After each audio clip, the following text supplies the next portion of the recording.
L'arrestation de Guy Marius Sagna au Togo a suscité un vif débat au sein de l'opinion publique et des institutions régionales de la CEDEAO. Un jour, à 22h, la présidente du Parlement de la CEDEAO m'appelle au téléphone. Le Parlement de la CEDEAO est monté au créneau par rapport aux prises de position du député Guy Marius Sagna. Nos 20 milliards de dollars et de francs CFA, ils ont dépensé moins d'un demi-milliard pour acheter 7 ambulances. Les gars, c'est gâté. Des matelas,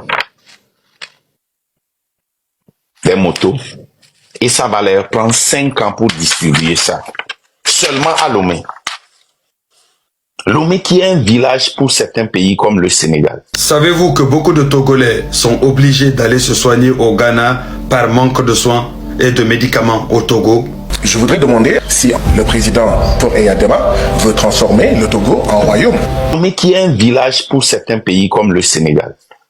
Alors que le Burkina a utilisé 14 milliards pour avoir 15 cliniques mobiles, 12 véhicules station wagon, 11 véhicules pick-up, 3 unités de production d'oxygène, 13 véhicules réfrigérés, 1900 réfrigérateurs kits solaires, 110 congélateurs électriques et 14 groupes électrogènes, 11 chambres froides, 835 tablettes.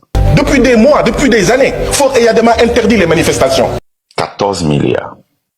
Nous avions vu le Bénin dépenser 1200 millions de francs CFA. Guy Marius Sagna, cet activiste sénégalais connu pour son franc-parler et ses positions très tranchées contre l'injustice sociale. Et une fois de plus encore, ou comme d'habitude, il a encore attiré l'attention sur lui, mais cette fois-ci au Togo après son passage. Cette affaire a créé beaucoup de dégâts et de désordres sur les réseaux sociaux et surtout sur la communauté sénégalaise et togolaise. Elle met en lumière la dynamique complexe entre la liberté d'expression et le régime politique de la sous-région ouest africaine. Les députés de la CEDEAO ont été rapidement impliqués dans cette affaire. Beaucoup s'interrogent sur les droits de l'homme au Togo et sur la légitimité de cette agression. Était-ce une tentative pour faire taire un dissident qui devenait trop bruyant à leur goût? Ou était-ce réellement une question de sécurité nationale? Les débats ont été très houleux au sein des parlements régionaux. Certains défendent les droits des États à prendre ces mesures de sécurité, tandis que d'autres sont en train de dénoncer une atteinte flagrante à la liberté d'expression. Tout d'abord, beaucoup de personnes ne sont pas d'accord du fait que Guy Marius Sagna soit parti au Togo pour aller défendre ses intérêts ou faire ses affaires. Et d'après leurs raisons, il serait arrivé au Togo sans avoir tous les droits possibles pour pouvoir participer et faire ses meetings. Alors que pour d'autres, il a totalement raison et c'est plutôt le gouvernement togolais qui ne veut pas qu'il vienne faire sa politique au Togo, sa promotion et éveiller l'esprit et la conscience des Togolais, semer le doute dans la tête des Togolais sur ce que leur propre gouvernement est en train de faire à la population. Mais dans tout ceci, une question reste posée. Quel est votre propre avis sur ce sujet? Parce que nous avons beaucoup de versions des antagonistes et de personnes aussi qui sont d'accord avec ce que Guy Marius Sagna a fait, pendant que d'autres personnes sont plutôt d'accord avec les agresseurs et d'autres encore soutiennent le gouvernement qui préfère rester neutre à cette affaire. Quelle est votre propre opinion sur cette affaire? Mettez-nous votre avis dans les commentaires avant qu'on ne puisse continuer la vidéo. En réalité, il faut dire que cette affaire a aussi montré la puissance des médias sociaux dans la mobilisation des opinions.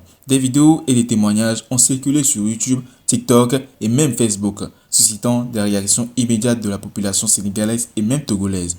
Les influenceurs, les défenseurs des droits de l'homme et même des gens qui n'étaient pas sur leurs réseaux sociaux et ne donnaient pas leurs avis d'habitude ont réagi sur cette affaire et donné leur avis sur ce sujet. Les influenceurs et les défenseurs des droits de l'homme ont rapidement pris position, dénonçant ce qu'ils considèrent comme une tentative d'intimidation politique. L'opinion publique a été divisée donc. Et vous imaginez bien que cette affaire devra arriver à la CEDEAO et ils devront le régler avec leurs discussions. Et déjà des vidéos sont en train de sortir où le Parlement de la CEDEAO est en train de régler cette affaire et de prendre des décisions concrètes sur le cas de Guy Marius Sagna. Et donc, avec la montée des tensions, la CEDEAO s'est penchée sur cette affaire et après plusieurs enquêtes et négociations, la vérité semble être émergée. Les accusations portées contre Guy Marius Sagna, initialement présentées comme des actes de subversion, se sont révélées comme exagérées. Certains députés de la CEDEAO ont admis que l'arrestation de l'activiste reposait sur des motifs peu clairs et que ses droits n'avaient pas été respectés. L'affaire Guy Marius Sagna illustre donc non seulement les tensions politiques au Togo, mais aussi aux limites de la CEDEAO à garantir une justice uniforme dans ses États membres. Même jusqu'à aujourd'hui, l'affaire est loin d'être entièrement résolue. Si Guy Marius Sagna a pu continuer ses activités au Togo, le débat autour des droits de l'homme, de la liberté d'expression et des abus de pouvoir dans les sous-régions reste ouvert. L'affaire pourrait même devenir un point de référence pour d'autres activistes et opposants politiques, unissant leurs voix de ceux qui aspirent à une Afrique de l'Ouest plus libre et plus juste. la présidente du Parlement de la CEDEAO m'appelle au téléphone. Elle me dit, Honorable Guy Marius Sagna, le président de l'Assemblée nationale de Côte d'Ivoire va vous recevoir demain à 11h. Je lui dis, Madame la Présidente, je n'ai pas demandé à rencontrer le président de l'Assemblée nationale de Côte d'Ivoire. Je n'ai exprimé aucun besoin à le rencontrer. Je ne comprends pas pourquoi est-ce qu'il veut me rencontrer, alors que moi, je n'ai pas demandé à le rencontrer. Et pendant 12 heures de temps, j'ai subi des pressions immenses pour que j'accepte d'aller m'asseoir avec le président de l'Assemblée nationale de la Côte d'Ivoire. Donc, la présidente du Parlement de la CEDEAO se bat, se mobilise pour que moi, député des peuples de la CEDEAO, je rencontre le président du Parlement de l'Assemblée nationale de Côte d'Ivoire. Et maintenant que moi, je veux rencontrer des citoyens du Togo, on me l'empêche. Vous trouvez ça normal? Et je lui ai dit, Madame la Présidente, vous avez facilité une rencontre entre moi et le président de l'Assemblée nationale de Côte d'Ivoire, rencontre que je n'ai pas demandée, rencontre que je n'ai pas voulu, rencontre que je n'ai pas souhaitée. Et aujourd'hui qu'il y a des Togolais qui souhaitent me rencontrer, et moi je souhaite les rencontrer, vous vous y opposez.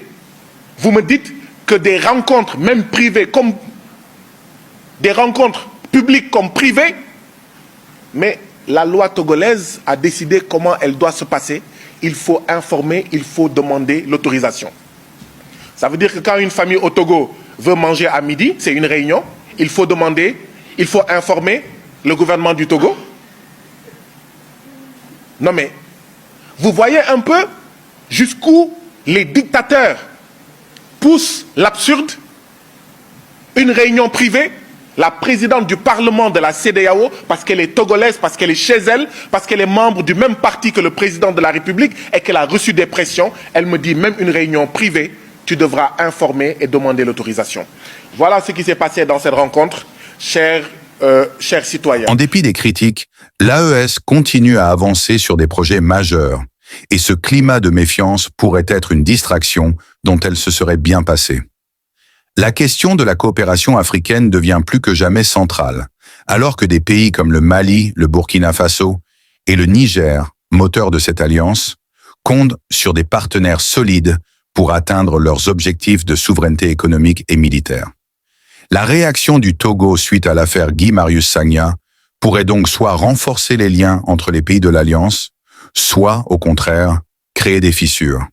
Certains experts estiment que le Togo, en tant que membre clé de la CEDEAO, pourrait se retrouver dans une position délicate si la situation avec Guy Marius Sagna dégénère.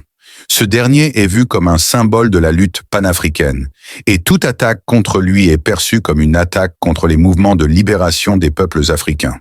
L'AES, en soutenant implicitement des figures comme Sagna, envoie un message clair sur son engagement pour la justice et l'émancipation de l'Afrique.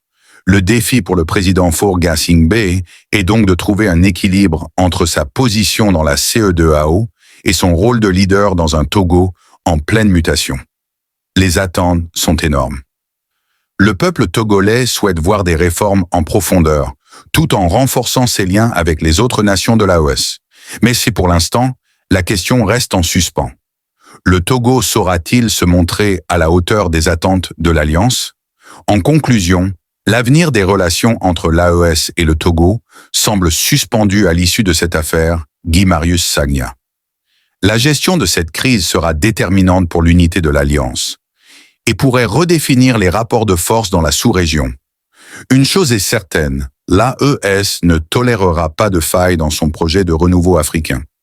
J'ai dit au bureau, vu qu'il y a eu un précédent où le Parlement avait aidé un parlementaire de la CEDEAO à avoir des salles et à tenir sa réunion, je vous demande humblement, le mot que j'ai utilisé est celui-ci. Madame la Présidente, je vous supplie de mettre à ma disposition une salle pour ces rencontres. Et d'ailleurs, vous pourrez être présent et vous saurez de quoi je parle. Et vous saurez que je ne me cache pas. Et vous saurez que je ne suis pas venu pour causer des problèmes et que j'agis en toute transparence et j'agis conformément au texte de la CEDEAO. Jusqu'au moment où je vous parle, le bureau du Parlement de la CEDEAO n'a pas répondu à ma demande de mettre à ma disposition une salle parce qu'en réalité, la volonté, il y avait une alliance entre le bureau du Parlement de la CEDEAO et le régime de Faure et Adema pour empêcher que je puisse rencontrer des Togolais. Parce que ce que vivent les Togolais tous les jours, c'est ce que vous avez vu dimanche dernier. Alors, chers amis, que pensez-vous de cette affaire de Guy Marius Sagna et des relations entre l'AES et le Togo? Mettez-nous vos avis dans les commentaires et surtout commentez une fois, deux fois, trois fois. Partagez la vidéo à une personne aussi qui est fan des actualités Info News. Abonnez-vous et activez la cloche de notification pour ne plus jamais avoir un manque de vidéos informatives et surtout, s'il y a une prochaine vidéo qui est publiée, être la première à le voir. Ciao. Clinique mobile, 12 véhicules station wagon, 11 véhicules pick-up, 3 unités de production d'oxygène, 13 véhicules réfrigérés, 1900 réfrigérateurs kits solaires, 110 congélateurs électriques et 14 groupes électrogènes, 11 chambres froides, 835 tablettes. Depuis des mois, depuis des années, Faure et Adema interdit les manifestations. 14 milliards. Nous avions vu le Bénin dépenser 1200 milliards de francs CFA. Guy Marius Sagna, cet activiste sénégalais connu pour son franc-parler et ses positions très tranchées contre l'injustice sociale. Et une fois de plus encore, ou comme d'habitude, il a encore attiré l'attention sur lui, mais cette fois-ci au Togo après son passage. Cette affaire a créé beaucoup de dégâts et de désordres sur les réseaux sociaux et surtout sur la communauté sénégalaise et togolaise. Elle met en lumière la dynamique complexe entre la liberté d'expression et le régime politique de la sous-région ouest africaine. Les députés de la CEDEAO ont été rapidement impliqués dans cette affaire. Beaucoup s'interrogent sur les droits de l'homme au Togo et sur la légitimité de cette agression. Était-ce une tentative pour faire taire un dissident qui devenait trop bruyant à leur goût? Ou était-ce réellement une question de sécurité nationale? Les débats ont été très houleux au sein des parlements régionaux. Certains défendent les droits des États à prendre ces mesures de sécurité, tandis que d'autres sont en train de dénoncer une atteinte flagrante à la liberté d'expression. Tout d'abord, beaucoup de personnes ne sont pas d'accord du fait que Guy Marius Sagna soit parti au Togo pour aller défendre ses intérêts ou faire ses affaires. Et d'après leurs raisons, il serait arrivé au Togo sans avoir tous les droits possibles pour pouvoir participer et faire ses meetings. Alors que pour d'autres, il a totalement raison et c'est plutôt le gouvernement togolais qui ne veut pas qu'il vienne faire sa politique au Togo, sa promotion et éveiller l'esprit et la conscience des Togolais, semer le doute dans la tête des Togolais sur ce que leur propre gouvernement est en train de faire à la population. Mais dans tout ceci, une question reste posée. Quel est votre propre avis sur ce sujet? Parce que nous avons beaucoup de versions des antagonistes et de personnes aussi qui sont d'accord avec ce que Guy Marius Sagna a fait, pendant que d'autres personnes sont plutôt d'accord avec les agresseurs et d'autres encore soutiennent le gouvernement qui préfère rester neutre à cette affaire. Quelle est votre propre opinion sur cette affaire? Mettez-nous votre avis dans les commentaires avant qu'on ne puisse continuer la vidéo. En réalité, il faut dire que cette affaire a aussi montré la puissance des médias sociaux dans la mobilisation des opinions. Des vidéos et des témoignages ont circulé sur YouTube, TikTok et même Facebook, suscitant des réactions immédiates de la population sénégalaise et même togolaise. Les influenceurs, les défenseurs des droits de l'homme et même des gens qui n'étaient pas sur leurs réseaux sociaux et ne donnaient pas leurs avis d'habitude ont réagi sur cette affaire et donné leur avis sur ce sujet. Les influenceurs et les défenseurs des droits de l'homme ont rapidement pris position, dénonçant ce qu'ils considèrent comme une tentative d'intimidation politique. L'opinion publique a été divisée donc. Et vous imaginez bien que cette affaire devra arriver à la CEDEAO et ils devront le régler avec leurs discussions. Et déjà des vidéos sont en train de sortir où le Parlement de la CEDEAO est en train de régler cette affaire et de prendre des décisions concrètes sur le cas de Guy Marius Sagna. Et donc, avec la montée des tensions, la CEDEAO s'est penchée sur cette affaire et après plusieurs enquêtes et négociations, la vérité semble être émergée. Les accusations portées contre Guy Marius Sagna, initialement présentées comme des actes de subversion, se sont révélées comme exagérées. Certains députés de la CEDEAO ont admis que l'arrestation de l'activiste reposait sur des motifs peu clairs et que ses droits n'avaient pas été respectés. L'affaire Guy Marius Sagna illustre donc non seulement les tensions politiques au Togo, mais aussi aux limites de la CEDEAO à garantir une justice uniforme dans ses États membres. Même jusqu'à aujourd'hui, l'affaire est loin d'être entièrement résolue. Si Guy Marius Sagna a pu continuer ses activités au Togo, le débat autour des droits de l'homme, de la liberté d'expression et des abus de pouvoir dans les sous-régions reste ouvert. L'affaire pourrait même devenir un point de référence pour d'autres activistes et opposants politiques, unissant leurs voix de ceux qui aspirent à une Afrique de l'Ouest plus libre et plus juste.